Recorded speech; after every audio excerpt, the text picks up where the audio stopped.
രാവിലെ നടക്കാനിറങ്ങിയപ്പോഴാണ് Thampanoor bus terminal ശ്രദ്ധയിൽപ്പെട്ടത്. കേരളത്തിലെ ഏറ്റവും വലുതും തിരക്കേറിയതുമായ ബസ് ടെർമിനലാണിത്. 7.41 ഏക്കർ വിസ്തൃതിയിലാണ് ഇത് വ്യാപിച്ചു കിടക്കുന്നത്. തിരുവിതാംകൂർ സംസ്ഥാന ഗതാഗത വകുപ്പ് എന്നായിരുന്നു KSRTCയുടെ പേര്. ശ്രീ ചിത്തിരതിരുനാൾ ബാലരാമവർമ്മയാണ് 1938 ഇത് സ്ഥാപിച്ചത്.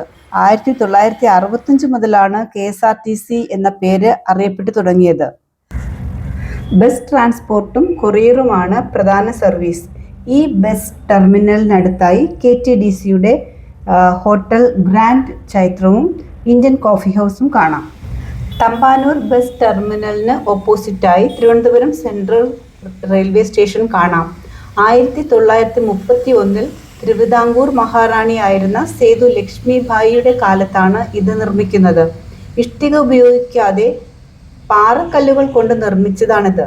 കേരളത്തിൽ ഏറ്റവും ലാഭം നേടുന്നതും ഏറ്റവും തിരക്കേറിയതുമായ റെയിൽവേ സ്റ്റേഷനാണ് തിരുവനന്തപുരം തമ്പാനൂർ റെയിൽവേ സ്റ്റേഷൻ.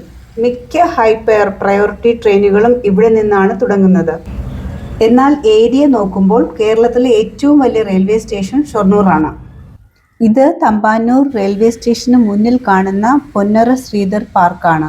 ഇദ്ദേഹം ഇന്ത്യൻ സ്വാതന്ത്ര്യ സമരത്തിൽ സജീവമായി പങ്കെടുത്തിരുന്നു. 1956 തിരുവനന്തപുരം നഗരസഭയുടെ മേയറുമായിരുന്നു.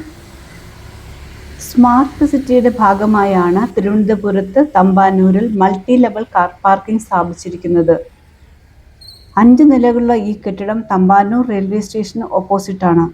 18.89 കോടിയാണ് ഇതിൻ്റെ നിർമ്മാണ ചെലവ്. തിരുവനന്തപുരത്തിൻ്റെ കാഴ്ചകൾ തുടരുന്നു.